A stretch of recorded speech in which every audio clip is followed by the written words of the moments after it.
Hi, this is John Hampton, and I got a special guest this afternoon with me here on May 1st, 2022. Say hi, Bear. This is one of our kitty cats, Bear. Um, she just had to say hi to her daddy before daddy started doing his devotion. So today we're doing our first trumpet judgment devotion. There's 7 trumpet judgments that's in Revelation. This is Revelation chapter 8, verse 7. You can follow along in your Bible. I'm using King James, but if it's easier for you to get ESV or Revised Standard Version or a Living Bible, something like that, whatever is easiest for you to read, just as long as you're reading from a Bible that has basically the same information that what I'm reading, that you know that you're reading a Bible that was transferred properly into English. So, like I said, ESV, RSV, Living Bible, uh, Amplified Bible, don't matter. Just as long as it's something that you can understand what it's saying.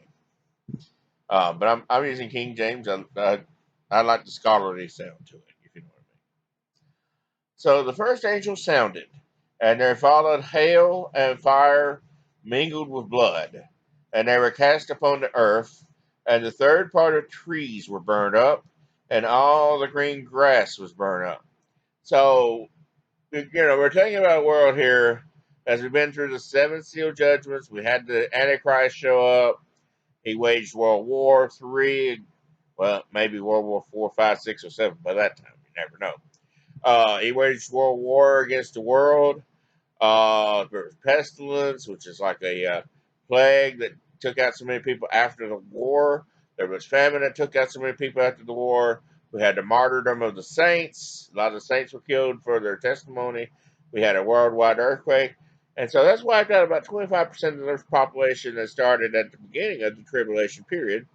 So now we start this second set of judgments. There's 3 sets all in all. The seal judgments, the trumpet judgments, and then during the Great Tribulation, the last 3.5 years of the tribulation, we have the vial judgments, VIAL, which is the worst of the worst. When we get to those, each one's going to be progressively harder to survive, just like these are. So, in this case, we're talking about a supernatural thunderstorm. And in case you know what I'm talking about, you sometimes you'll see a little hail pellet or two hit the ground during a thunderstorm. Sometimes you even get a big chunk of hail. The world record right now has been held by Kansas. They had a 9.6 pounder a few years back that was the size almost of a basketball. And so that's a world record hailstone right at this time that I record this. But this hail's not going to be mixed with thunder, lightning, and rain like most thunderstorms are. This is going to be hail mixed with fire and mixed with blood. Okay, so first of all, hail and fire. We got water and fire. Water and fire usually don't mix. Fire usually puts out water. You know what I mean? I had it backwards. Water usually puts out fire, is what I meant to say. But in this case, the water ain't gonna put out the fire. God's designed this storm for maximum impact against humanity, and so it's not only just gonna be the fire and the hail, though. It's also gonna be blood falling from the sky. And talk about something that's gonna smell bad, especially after it lays there for a day or two. That all that blood drying up, ugh, it's not gonna smell.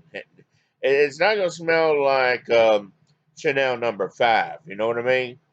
It's gonna smell bad. It's gonna smell bad to finally decomposes into the ground. So, what is going to be the accomplishment of all this? Well, third part of the trees was burned up. It says right there. So that means 33.3% of all trees on planet Earth will burn up in this judgment, and all green grass is burned up. So any grass that's green at the time this judgment happens is going to be toast. It's going to be history. It's going to be gone. It's going to be like yesterday's news. I mean, might as well stick a fork in it. It's done. So at this point in time when that happens, Imagine a world without grass. The grass ain't gonna be greener on the other side because there won't be any grass on the other side either. So at that point, you're gonna have no grass in the world. A third of the trees are gonna be grown.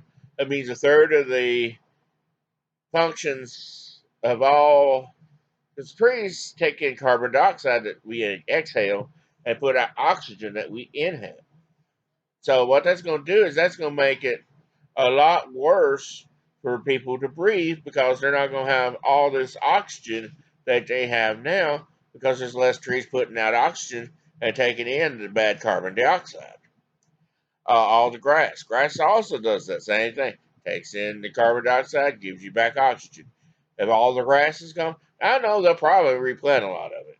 I mean, people, enterprising people with grass seed will probably get back out there, and after they've tried the Scott's Turf Builder fertilizer first to see if they can revive the grass that's been burnt up, and to no avail, it's not going to revive. They'll probably take it up and throw sod down or throw some more grass seed down and eventually have more grass growing, I'm sure. But it ain't going to be like grass gone today, grass here tomorrow. It's going to be a while before they can grow more grass. So at this point, there's going to be a lot of greenery that helps people breathe that's going to be gone from the earth. So it's going to be pretty bad. Now, join us next week. We're doing that second trumpet judgment where the second angel sounds at a great mountain burning with fire comes out of the sky. Where's it go?